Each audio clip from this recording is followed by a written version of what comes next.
Guten Morgen, Guten Morgen. I am inking. So, I'm not inking the hands because I put the hands on a different layer. So they could be, well, like there's certain poses that carry over several keyframes, so I figured I'd put those on a separate layer and just animate them separately. So yesterday was pretty rough day, bumping into a lot of weird things in OpenTunes, which were making life difficult. The main thing being keyframe interpolation. I found out that in the schematic, or not the schematic, the function editor, there's literally nothing you can do to be able to select multiple keyframes and change them all to constant interpolation.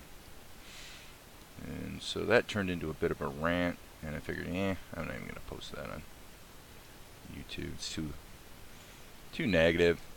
It really did become pretty negative. I probably spent about 2 hours working with OpenTunes yesterday, and I'm going to say half an hour was actually productive because there were so many wacky things going on. So I'm not going to belabor them here, because if you use OpenTunes enough, you will find out.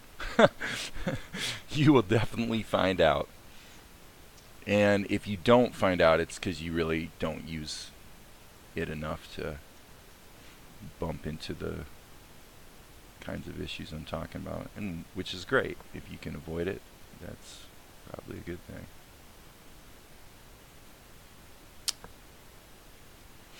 But yeah, anyway, so I did his head and his ponytail in as vectors. And now I'm using the Tunes raster level for this ink, just because it's fast, and if you have the fill check turned on, it's really it works really well. I mean, it's the most mature part of OpenTunes as far as being stable and working as advertised, sort of thing. So I really like the fill check. I like the fact that it tells me that we've got close shapes. Now in this case, what I've got is like a guideline here. If it goes off kilter here, it doesn't matter because it's going to be behind his hand. So actually, I want to turn pressure back off. I really don't want pressure on. Usually when I'm doing ink, I try to keep a really uniform line. You would think I would like pressure. The problem is that variety that it gives you in your lines is actually, in my experience, tends to be a little unpredictable. Plus the other thing is, why do you want, okay, somebody could definitely disagree with me on this argument. This is how I look at it, though. If you want that variation in your line, well, why would you want that? Well, the reason you would want that is because you want to give a certain delicacy or softness to the outlines on your character. Well, nothing wrong with that. What I found is you can get a similar aesthetic effect more reliably by going in and using this little guy right here, this paintbrush tool, that lets you paint. When you paint, you don't have to paint in areas. You can actually paint and have it only paint the lines, which means that you can go through and do all your ink, and then if you want to, like on a skin, for example, right here, you could just paint over it and make this outline a little softer color. You sort of get that I guess I would call it the Disney aesthetic, where there's really a lot of work that goes into um, the ink work, man. You know, really, really, really good paintbrush work. Going through and making sure. Let's see, how do I want to do this? I guess I want to go like this and close that there. Okay, that worked. Because remember, the hand is going to be in front anyway, so that may prove later to have been a bit of a boo-boo, but we'll see. But I definitely like how quickly the Toons raster level inking goes. So that's what we're going to do today. We're going to crank through and get this sucker inked. Boom, boom, boom. Feel like there probably ought to be a little bit of a wrinkle action there. Yeah.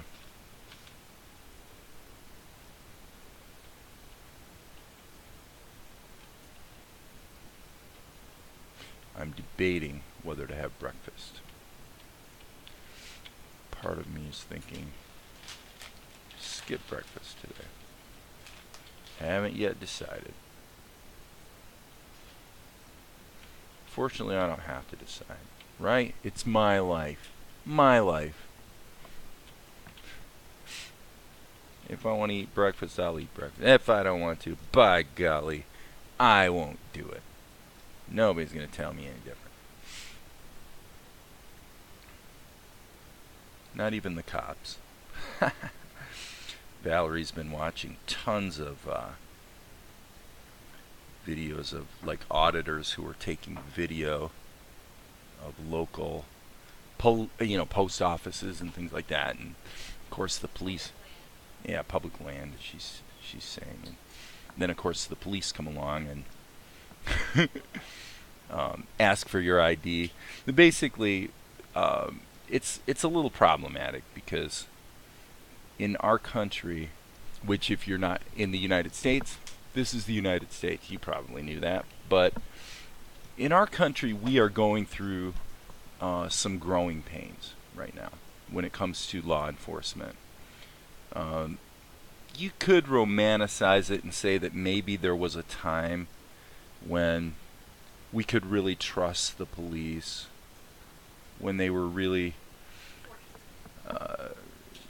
they were all just like gosh, I was gonna say the policeman on, like the Andy Griffith show, but the reality is that Don Knotts really wasn't the best cop in the world, but he was a good-hearted guy for the most part, right? So the problem is, well, there's a lot of problems. So since I'm just drawing here, I can take my time and think about what those problems are. This is all opinion. So I'm sorting out my thoughts about it here as I go. Nobody wants their space or certainly their civil rights to be violated. In the United States, we have we're very big on our constitutional civil rights, and the reason, I think part of the reason we're going through growing pains right now is that the police are finding out that they don't really have the ability to let me say it this way, they don't have the ability to treat people the way they used to. Now, by saying that, I'm not saying that the police are all bad and that they're all abusive and that they want to treat people in a bad way. There are policemen around who are abusive and all the rest. There are policemen around who are racists. But we're really getting into shaky territory if we throw them all in the box, because I think most people who get into law enforcement really are trying to make some sort of positive change, and do a good thing. And of course, then they get into a system that sometimes is somewhat corrupt to varying degrees. So anyway, how does this come to play out on the street? Well, what happens is there was probably a time when if a police officer came up to you and said, "Hey, what are you doing? Can I see some ID?" Things like that. That your initial emotional reaction to that police officer, there may have been a time when that reaction was one of feeling more secure than you were a few moments ago, not less. Okay? There was probably a time when, unless you were up to no good, obviously, if a policeman approached you, you'd feel like this is a friend, this is someone who can help, this is someone who I can trust, yada yada yada. And the problem is, because there absolutely have been various kinds of episodes that have, in the United States, that have demonstrated in some locales and in some cases demonstrated blatant either essentially human rights abuse, or even you could call it racism. I mean, I don't really like to use that term, but I mean, it's a thing. There are people who do not only have some very strong opinions about other people based on nothing more than the color of their skin, but also who are abusive and enjoy being so to people who are simply different than they are. So for me, I find it disgusting, even though I do try to understand the mentality. If someone was raised in a certain way, frankly, honestly, I grew up in Michigan, and where I grew up was very racist. There were basically no black people in town. There was always like one token black kid in the school, but basically that was it. There just weren't black people around. And people, and I'm talking about kids, I'm talking about 8, 9, 10-year-old kids, routinely use the N-word all the time and didn't even think about it. I don't want to paint myself as some kind of hero, but my recollection is that I didn't, and that it bothered me. Now, maybe I'm remembering wrong. I'd like to think I'm not, but the way because I remember when I was in elementary school, I was probably 9 years old, 10 years old, and I had this little kid, and he was like the only black kid in the school, a little kid named Terrence. And I remember him really well because he had a big gold tooth right here. He was just the sweetest little kid, and he was a little kid, not very big for his age, And then my friend, whose name I will withhold because who knows, by some bizarre coincidence, somehow in the passage of time, this guy could actually be out there and find out I said something about him. So I'm going to keep his name to myself. But this other kid, who was kind of a friend but kind of an annoying guy too, comes up to Terrence, and I won't really say what he said, but he basically spoke to Terrence in a very, very demeaning way that was stereotypical of what a kid might have thought a black person would respond to. Like, "Hey brother, what's going on? You want to give me 5?" Or stupid stuff like that. And I remember the look on Terrence's face, because Terrence was like, "Huh?" What is that? Because here's a black kid in a town where there are no other black kids, and basically he was being raised in a white culture. So to him, that was kind of strange anyway. But I remember when this guy did that, his first name was Mark. So when Mark did that, it really made me mad. Because I really liked Terrence. I mean, he's a good little kid, and he was a younger kid, so you kind of want to look out for the younger kid, right? So I guess in that way, I mean, there's other stories I could tell about some of the things that kids said and songs they sang that were extremely racist. But I grew up around that, and I don't know. I guess when it comes to that sort of stuff, my moral compass has always been sort of naturally in a good place, because I want to judge people like Martin Luther King said, on the content of their character, right? What do you do? So anyway, getting back to the cop thing, we've had enough episodes in the United States where there's been blatant abuse that's been proven to make people, especially people, I'm not even going to say black people, I'm going to say people who aren't white, you know, a little bit nervous at times when they are approached by the police. And remember, okay, so now remember, I sort of set the stage here where I said there was a time when the police could pretty well rely on people having a certain respectful deference immediately in the presence of a cop. Well, guess what? That's not really true anymore. There are a lot of people who, when they're immediately in the presence of a cop, they are scared, and they're not making it up, and um, they're not on some political high horse. They are genuinely, I mean, and it goes back to some of the stuff you probably heard of, the Rodney King thing. Um, what'd you say over there? Well, right. There are police officers that are being abusive to people and actually killing them. It's not happening, everywhere. And of course, if you're a police officer and you want to defend, those are your guys. They're all blue, right? They're a brotherhood, and so you want to defend them, and that's perfectly natural. It's perfectly natural for them to want to defend their brethren, because I again will say that I do believe, for the most part, that most police officers are trying to do good work. I do think it takes very little time, though, being a police officer, to where you become quite jaded by the job and by the culture and by the people you have to deal with, to where you begin to develop very prejudicial tendencies, not necessarily towards black people in particular, but in other words, some amount of institutionalized corruption is axiomatic. It just is, and we're naive to pretend that it isn't. Um,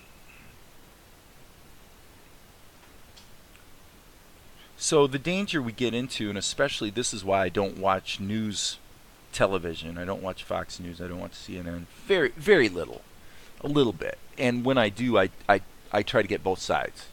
So I'll watch Tucker Carlson, and then I'll watch Rachel Maddow.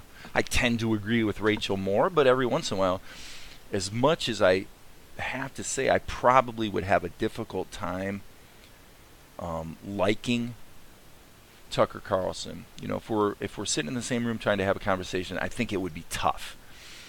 Now I'm spinning off in a lot of directions here, but I'll tell you why it would be tough. The reason it would be tough is because I had a friend who's gone now, passed away a couple years ago, who was an avowed conservative talk radio maven. I mean, he listened to Rush and Hannity every day. Um, and what I found over time was that it was just increasingly difficult to have a reasoned discussion with him about difficult issues. And the thing is that they are difficult issues. I have a strong conviction that, well, here's the problem with racism. The problem with racism is the simplest answer to the question of, well, how should we think about people, or how should we feel about people? Okay, the dumbest, most simplistic answer is, well, let's just be racist. If they're black, this is what we think of them. If they're white, this is what we think of them. If they're Asian, on and on it goes. Well, it doesn't work in the real world. The reality is that there's two sides to every story. There are good black people and there are bad black people.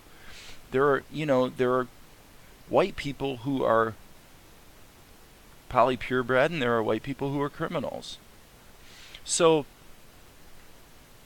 this is difficult. It's difficult for law enforcement because you don't have the time and resources in some cases, and I'm not making excuses for abuses here in any way, shape, or form, but it is true that you, especially at the administrative level, not so much on the street, but at the administrative level, you don't have the time or resources to treat every case and every individual as an individual. So you tend to pick and choose.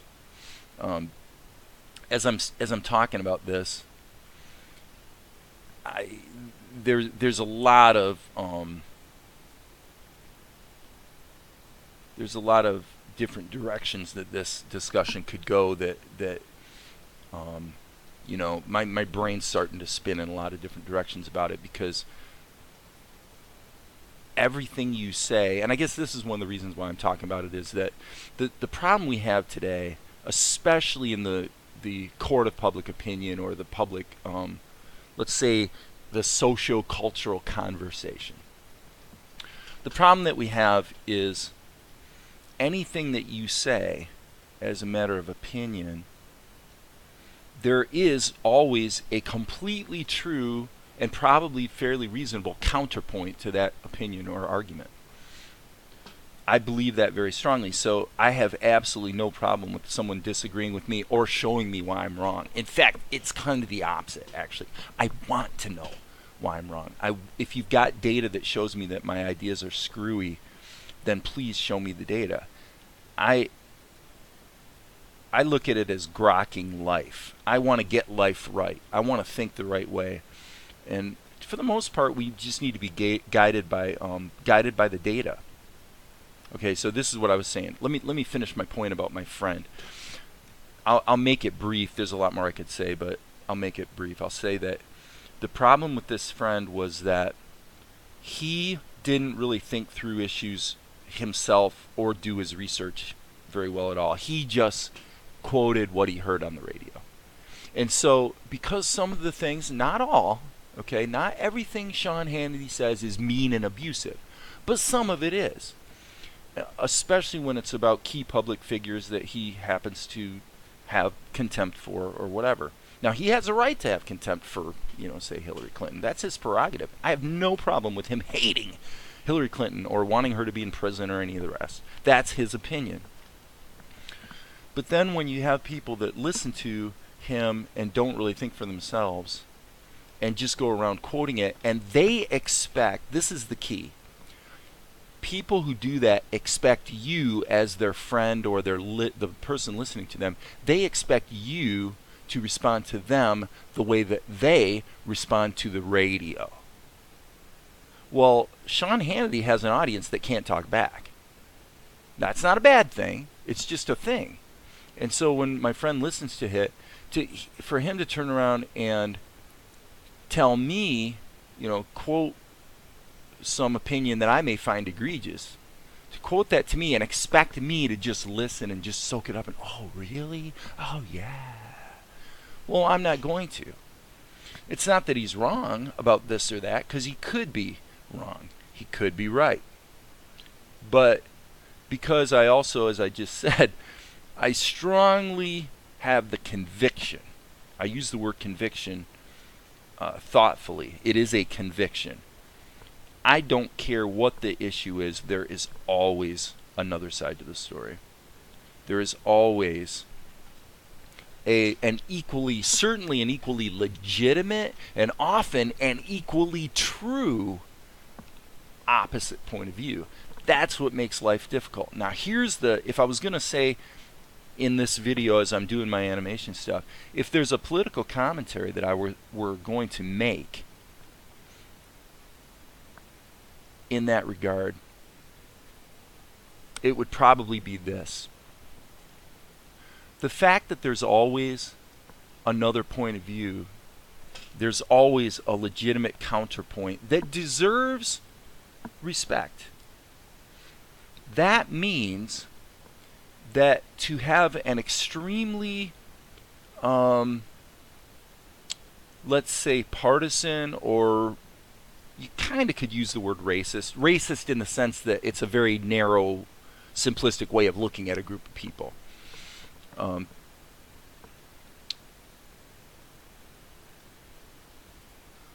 to get my train of thought back here. The problem with the complexity of the very diverse opinions we have about difficult issues is that dealing with them in an intelligent way is not entertaining. Okay, now really hear me on this. This is an important point in America. The chief obligation of our news outlets, and legitimately so to a large extent, the chief obligation of CNN or Fox News is to satisfy their advertisers. Their number one mission is not to deliver the news. That is part of their mission, and there are people within those organizations that care about that, and that's great. But that is not manifestly their top priority. Their top priority is to get you to commit your eyeballs to their broadcast, because your eyeballs are worth money to them because advertisers pay for those eyeballs. That's not a bad thing. Let me be clear about that. I'm not saying that's a bad thing. To an extent, it's a very good thing. To an extent, it's problematic. Because, and this goes back to my discussion about the police. Well, let me finish my point about the news. The point is that if the news dealt with the news truthfully and completely, for most people in today's culture where we are addicted to, we're like this all the time. We're used to getting these dopamine hits from, a little ding ding from our device. We don't do well with actually processing information in a complete and balanced way. What we are good at is being entertained. So when these talking heads on Fox News, I just saw it the other day with Tucker Carlson and because I was watching something on YouTube. It was Tucker Carlson and Stormy Daniels' lawyer, who came on with the agreement that Tucker Carlson would not interrupt him. If he's going to ask him questions, he's going to listen. And of course, Tucker didn't. He didn't keep his promise, which to me is offensive. No, don't make a promise and then just immediately. But this is what happens. Well, that's ridiculous. And nobody can get a word in edgewise. And I think that our culture, to some extent, finds that entertaining. I don't. I find it. There's so many things about it that are. It's just a waste of time. It's a waste of brain cells. It accomplishes nothing. But well, I shouldn't say it accomplishes nothing. What it does accomplish is it helps the people who are watching to decide what side of the issue they want to be on. And what's really insidious about that is some people probably decide what side of an issue they're going to be on, not based on the facts of the issue, but based on the personalities they see entertaining them on television. How insane is that? That's crazy, but think about it. Because why? It's simple. It's like religion. I mean, people respond positively to a charismatic personality. Why? It's the same reason that people that are extreme right-wingers call every military guy and every police officer a hero. Are they all heroes? No, they're just guys doing a job. Sometimes they're heroes. Sometimes they behave heroically. But they're not all heroes. But we like to just kind of call them all heroes. And that makes us feel good. Well, why would you do that? Could it be because we want heroes? We as human beings want heroes. I mean, crying out loud. There might be some people watching this video that when you watch it, maybe, because I know I would. This is me. I'm describing myself. If I saw someone else doing an animation like this, or maybe composing a good piece of music or something where I'm really watching over their shoulder and I'm seeing them do it, there's a heroic component to that where I go, wow, seeing them do that makes me feel like I could do it, right? So vicariously we are living through other people, right? I think that this is a thing. I think it's part of the human condition, and it's a strong part of the human condition in the socio-political culture of the United States of America. Because the scope and reach and thus the power of the media is so great and so meaningful and important to so many people. personally, for the most part, I've checked out on it. I'm reasonably well informed. You know, that's why I can talk about some of these things. But I think about this stuff a lot too. So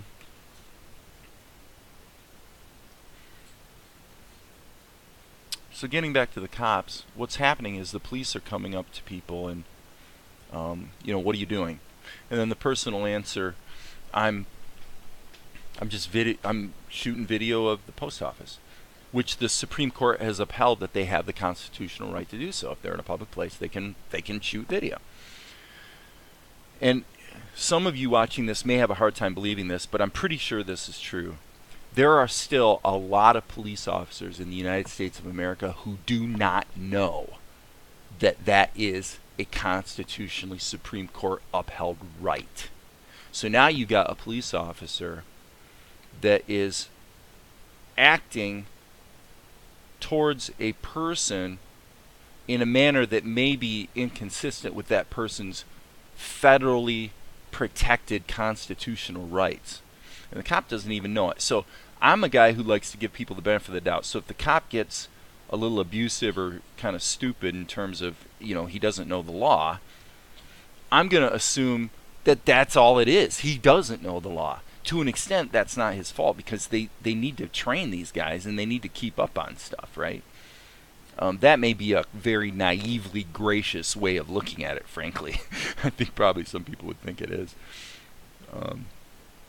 Definitely naive. I choose to be naive. I'm not stupid, okay? I choose to be naive and give people the benefit of the doubt because that's what I would want for myself. Give me the benefit. Assume I'm a good guy. Assume that I'm well-intentioned, that I didn't mean to cause someone a problem or offend them or, you know, whatever the case may be. So I want to extend that same standard to other people, including the cops. But the problem is, in the course of people shooting video of this stuff, there have been a number of situations where blatant abuses on the part of the police have been uncovered and proven, and they've led to lawsuits that cost municipalities hundreds of thousands of dollars. And I'm going to tell you what, that's a good thing. Because if it keeps them honest and because remember, the police are fundamentally public servants. They work for us. So anyway, police officer comes up to the person. What are you doing? The person says, I'm just shooting video. Well, can I see some ID? Now, I'm not an expert on this, so don't quote me on the protocol here, but I'm going to try to explain it the best I can. If a police officer is going to detain you legally, okay, lawfully, in other words, not illegally, if a police officer is going to detain you, he must have probable cause.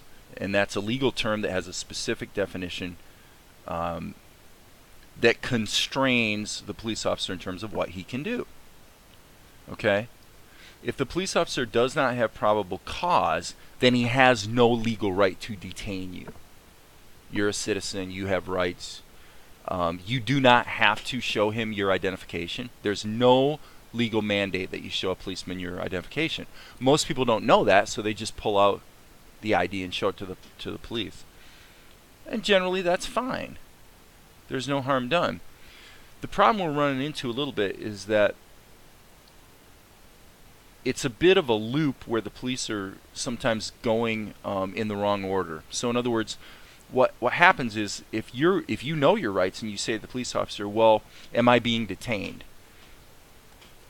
Typically what will happen is, at least initially, he won't answer the question, because if he answers the question lawfully and truthfully, which is, well, actually legally you're not being detained because I don't have probable cause, therefore I have no right to detain you, then he has to let you go. So then what he'll do is, normally he won't answer the question. He'll say, well, what are you doing here? Or can I see some ID? He'll repeat the question. Okay, for me personally, I have a really hard time with that behavior, because for the simple reason that it's so disingenuous. It's such a It's just so, it's intellectually dishonest. It's intellectually insulting to me that you think I'm so stupid that, that you're not sitting here playing this game with me. You're playing a game because you're trying to carry out your job. Again, I'm being really gracious and saying carrying out your job to the best of your ability. Well-intentioned, trying to enforce the law, yada, yada, yada. So, anyway, carrying on with the explanation, if the police officer doesn't have probable cause, then there is a real present danger in the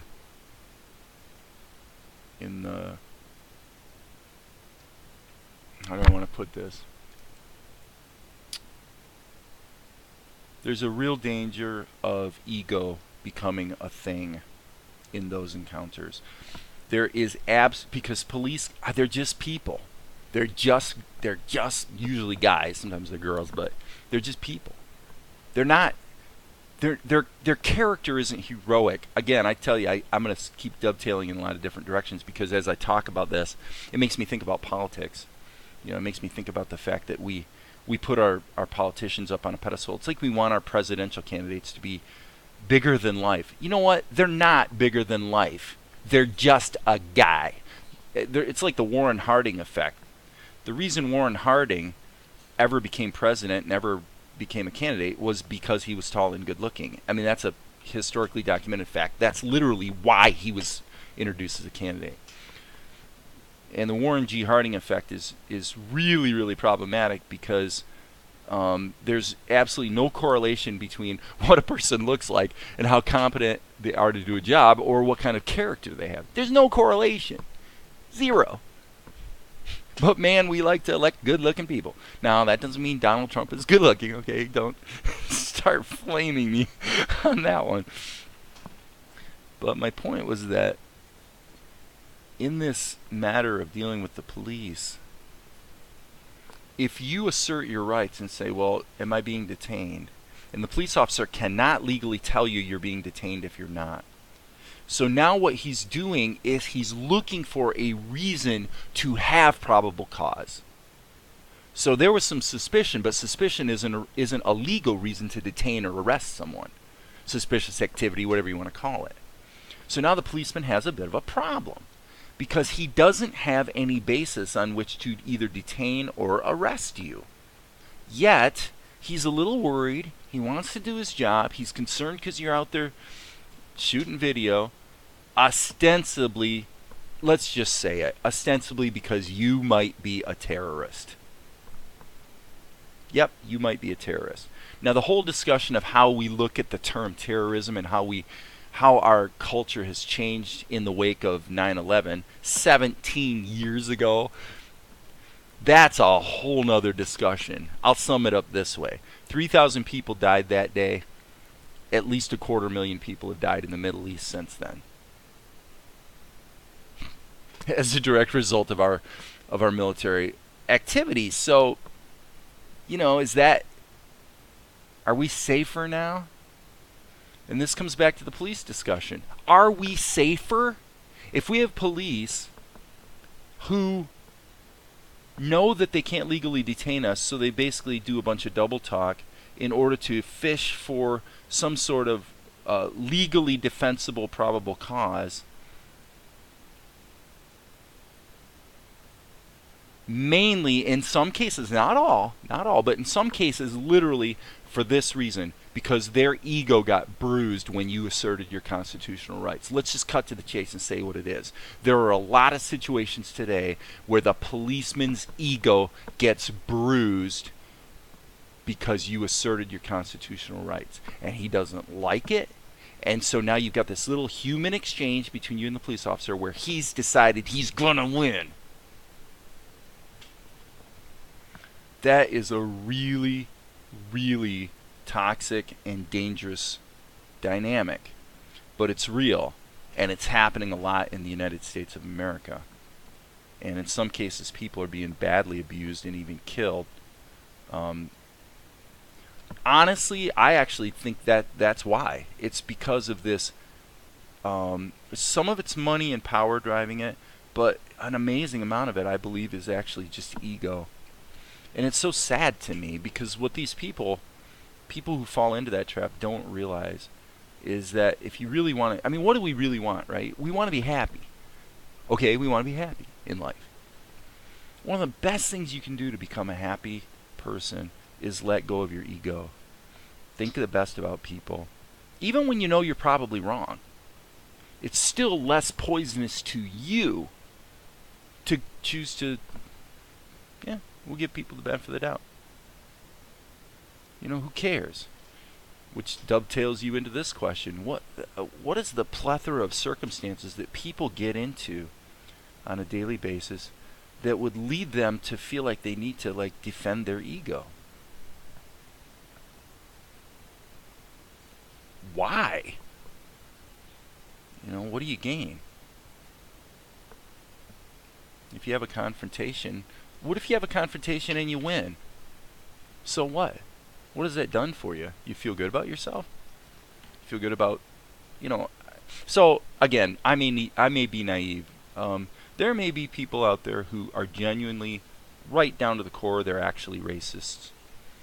They just want to hurt people. They like seeing people suffer, in pain or be humiliated.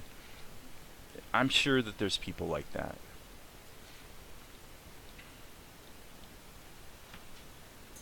But in the United States of America, we are in the process of sorting that out. We're in the process. Things are changing. I don't think they're changing fast, actually. I think it's a slow process. It kind of happens one city at a time, if you will. But the overall trends are good, and that's largely because of platforms like YouTube, where abuses that used to be swept under the rug very easily can't be anymore. And because of that, people are getting a little bit outraged. And that means that more citizens are asserting their rights, which means that there are more confrontations, which means there are more confrontations that go bad for the police, which means that the police wind up having civil suits that don't go their way, which means that it's becoming a thing where police departments are waking up and saying, we need to change our policies and procedures a little bit to be more respectful of the citizens that we're here to serve. Now, I think behind closed doors, it's probably not stated that way most of the time. Especially when those citizens are in a population center which is largely of color, and maybe a lot of the policemen aren't. And that's too bad. We gain nothing by hating on people. Now, having said that, we do need to judge people by what they do. If people engage in criminal activity or abusive activities, not just the police, but I mean anyone, then we got to have ways to deal with that, obviously. But anyway, yeah. So my point is that we're going through some real growing pains. And I think that in the long run, it's going to be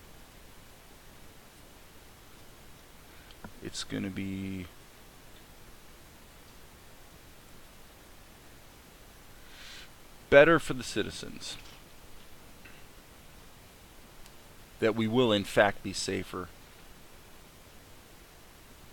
One thing I started to get into earlier, and then I kind of stopped because I didn't want to dovetail in too many different directions. I was starting to say that something about the importance of looking at the data. It's real pertinent in the area of like health and wellness and stuff like that.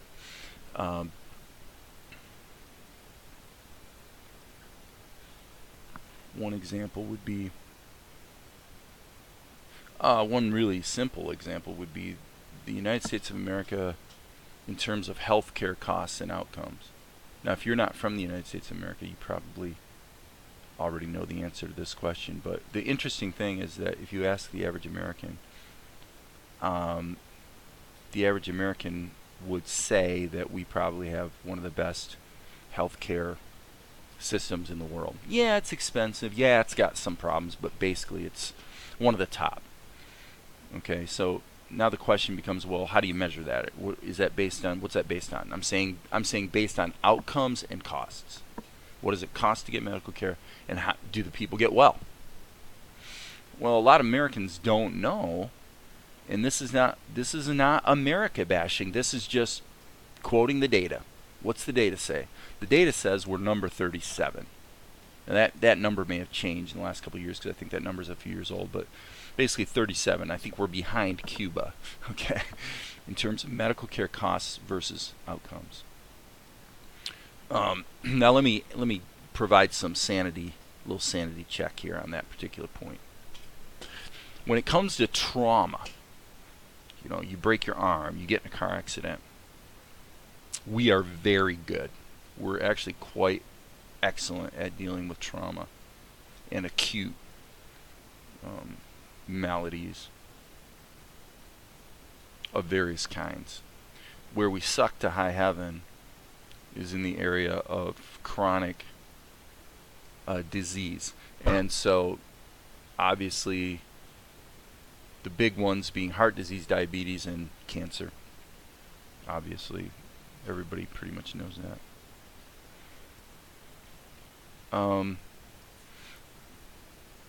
Now, I'm not there are people out there who are conspiracy theorists who think that there's some conspiracy by the Illuminati to keep us all sick and dying, and so that somehow they're going to make lots of money, maybe on pharmaceuticals or something, whatever. I personally don't think, and believe me, I've considered it. I've considered those arguments and read those books. I've read David Icke's books.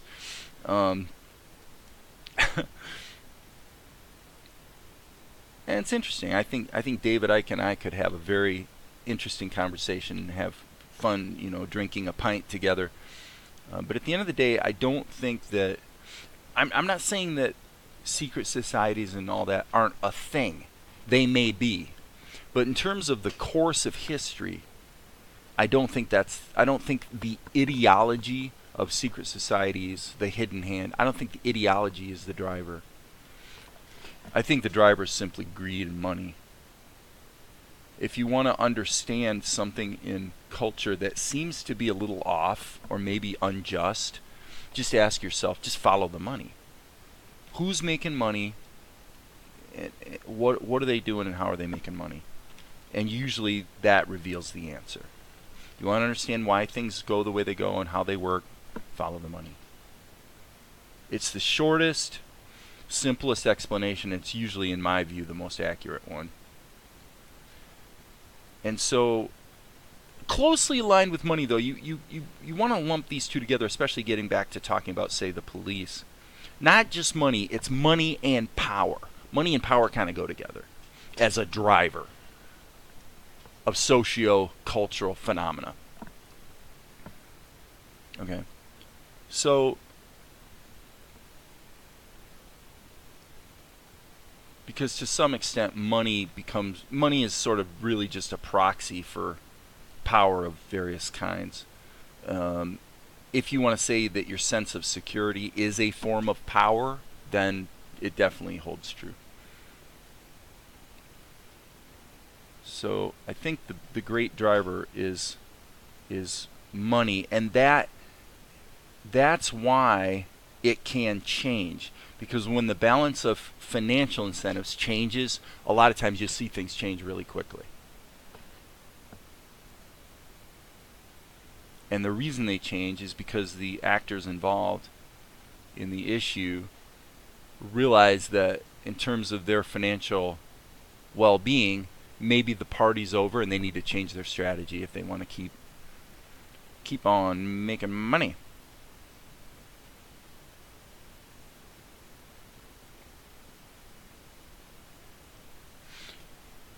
So, what would be an example of this? Okay, and this is definitely getting a little bit into conspiracy territory, but I'll just share this. Let's take the issue of pain medication. Okay, so we've got narcotics out there that we've given people for pain for years, and there's plenty of data that says in terms of actually managing pain, a lot of times they're really not very effective at all. But it's the best we have. Okay, let me qualify that. In the world, in terms of therapies, it is not the best we have. But in America, in terms of the average doctor on the street trying to give somebody some relief, it's the usual solution. So I'm not really an expert on all the various ways that the concerns about abuse and addiction to narcotics has become a thing. But it would seem that it has become a thing. So what's interesting about it to me is that all of a sudden I hear a public service announcement on the radio the other day while I was in my vehicle driving down the street. It was like a really compassionate sounding sweet guy just talking about how, I can't remember what the term, but they invented a name for it. They invented a name for this idea of being addicted to pain medication. So they've given it a label, you know, kind of like ADHD or whatever, or borderline personality disorder. So they've given it a label, this horrible thing that happens where people get addicted to painkillers. But there's help. There's relief out there. And what's the solution? Another drug. How did that happen? Well, it would seem that as the tide of public opinion from various corners has come out to say, because of various busts of various kinds with pharmaceutical companies and doctors who were selling the stuff on the sly, partly because of that, partly because of the availability of alternatives, plants like kratom and other alternative therapies that are making the drugs irrelevant. It's like there's a lot of different influencers from a lot of different corners that are coming to bear on this particular issue. But what's interesting about it to me is, lo and behold, now, all of a sudden, we're touting the benefits of this wonderful miracle drug that lets people get off of narcotics. So the solution to having you pay for an $80 pill that has become politically incorrect is to replace it with another $100 pill. And if you look at the side effect, I can't remember what the drug's called, but if you look at the side effects and the risks associated with it, it's like, it's classic American medicine driven by pharmaceutical companies, multi-billion-dollar pharmaceutical companies. The cure is worse than the disease, okay? It's comically stupid. Now, will that help some people? Yes, I'm sure it will. I don't want to say it won't. Is there some merit to that solution to the problem? Yeah, there might be. Okay? But the timing is suspect, considering all the things that have happened in the last few years that relate to the it's just become really, really politically incorrect to even give out those prescriptions. So if we're not going to give out those prescriptions and we're not going to get paid for those drugs, then we got to replace it with something else. So what do? We invent a new malady that didn't even exist a year ago. I can't remember what it's called, but this new disease, it's not behavior. No, it's a disease. It's a disease you have.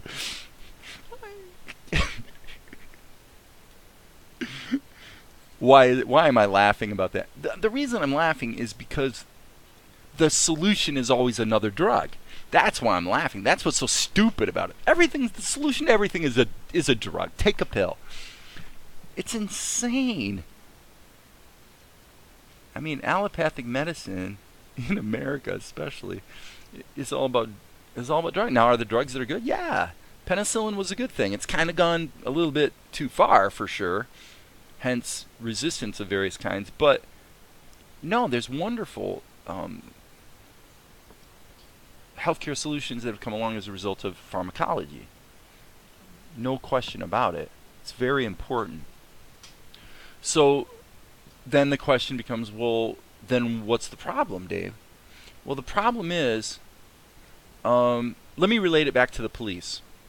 One of the problems with the police today in America, I got to think of the term. Oh, I wish I could think of the term. I can't remember the term, but I'll tell you what it is. What it amounts to is that in some jurisdictions, the police can take your property. It's really bad in North Carolina, especially if you're carrying cash. If you're carrying a large amount of cash, for whatever reason, you may have a legitimate reason to be carrying a bunch of cash. Well, they on the basis of essentially suspicion, either feigned suspicion or real suspicion, they can just take your cash. And there's an excellent chance you will never get it back. There's no trial. There's no arraignment. There's no accusation. There's nothing. On the basis of the suspicion alone, they can take your assets and just keep them. Well, why would they do that? The reason they do that is because those jurisdictions are in fact using that money that they take from people to pay their bills and pay their people. Okay? So what we're talking about is remarkably wrong-headed incentives. I said earlier, if you want to understand something, follow the money. Well, a better way of saying that would be, if you want to understand something, follow the incentives. But the thing is, money is usually one of the drivers, right? I wish I could remember the term for that thing they do when they take someone's property like that. It's usually money.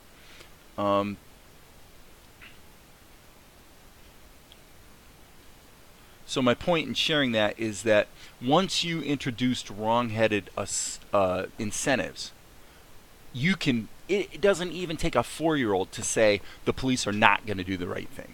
They are not going to do the right thing.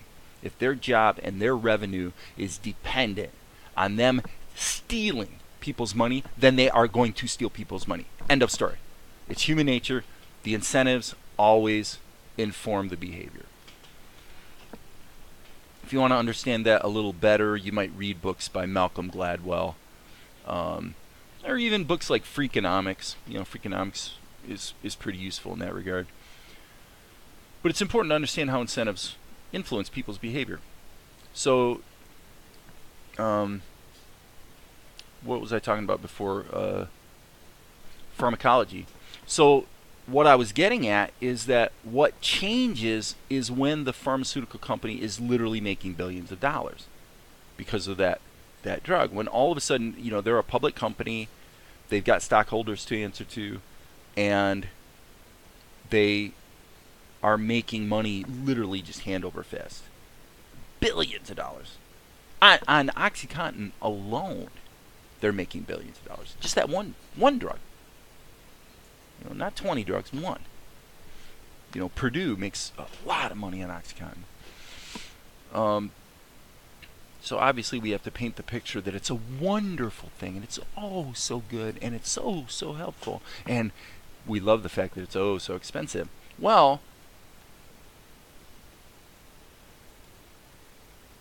that gets back to answering the question, when does pharmacology go bad? It goes bad when there's billions and billions and billions and billions of dollars being made. What's the line between a healthy level of profitability that is actually a good incentive, where a company is incentivized to do the right thing to sort of like satisfy their customers and sustain their growth and all the rest? When does that turn into this more wrong-headed incentive scheme where companies will become evil and do the wrong thing as long as they're making money? When does that change? What tips the scales? Truth is, I don't know. I don't know what causes that change. If I was going to be spitballing about it, this would be my suspicion. My suspicion would be when you get big enough. This is total speculation, okay? When you get big enough that the amount of cash you have, just on the interest that it earns alone, would be enough to sustain the company. In other words, you literally could stop creating any products and you'd still be fine as a company. Stop selling, stop doing anything. You're basically just a pool of cash. Maybe maybe when they get that big, all of a sudden their moral compass is, put it this way, by the time they get that big, their moral compass has eroded to the point where they don't care about people anymore. Which kind of makes sense because they no longer are incentivized to satisfy their customers, right? So maybe that idea has some merit. I don't know. I just made that up, so I don't know if it has any merit, but it kind of makes sense because if you look at the incentive scheme, it is true that if the company doesn't in fact need their customers, then they have no reason to satisfy their customers, do they? And hence you get pharmaceutical companies or insurance companies that you have some little problem or your situation's unique and you try to call them and you're talking to some dude in Pakistan who says, "Oh, I'm so sorry. Oh, I do apologize for that today." But he won't solve your problem. He won't do anything to actually help you. He's just going to keep apologizing and you run around in circles. Does it sound like I've had some experience with that sort of thing? I have. Yes, I have. Fortunately, I'm not the patient, but yeah.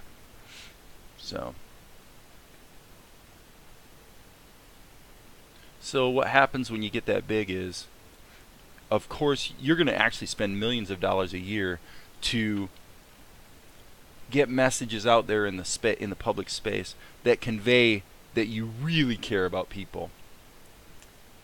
That really matters a lot to you. What you're gonna do is you're gonna act in ways that deny that, and then because you have the resources to do so, you're gonna spend a lot of money to promote the fact that your heart and intentions and actions are always in the right place. And meanwhile, you've got lots and lots of lawsuits working their way through the courts.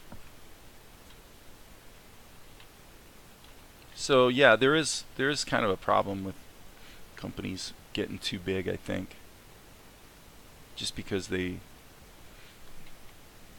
have a tendency to lose their conscience. I mean, I honestly, in a way, you could argue that we're seeing it with Google. I mean, the whole proliferation of AI.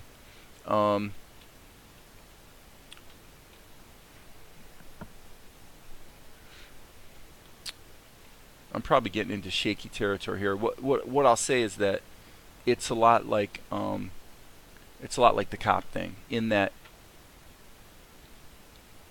AI, how these companies use our data, stuff like that, it's a socio-cultural issue and problem that is currently in the process of working itself out. So that's a whole nother discussion for another day. Would be the matter of getting into issues of privacy.